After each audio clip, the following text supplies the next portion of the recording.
চৈত্র মাসে জল ঢালা যাচ্ছি মন্দিরে।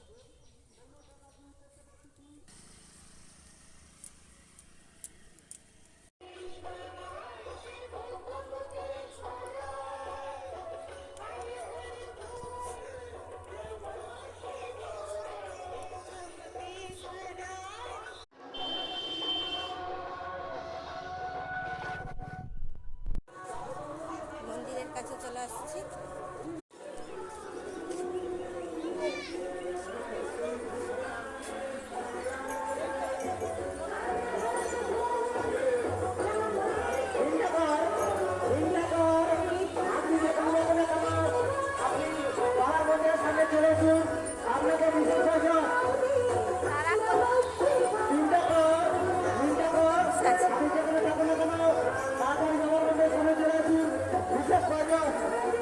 সারা রাত্রি হেঁটে এসে ক্লান্ত।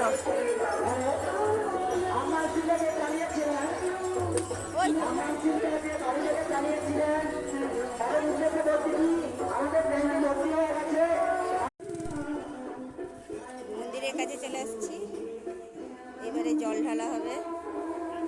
যারা জল নিয়ে আসতে গেছে তারা এখনো আসেনি।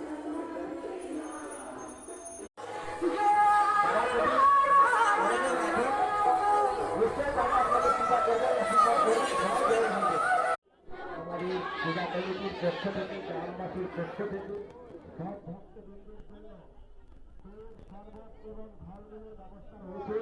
আপনারা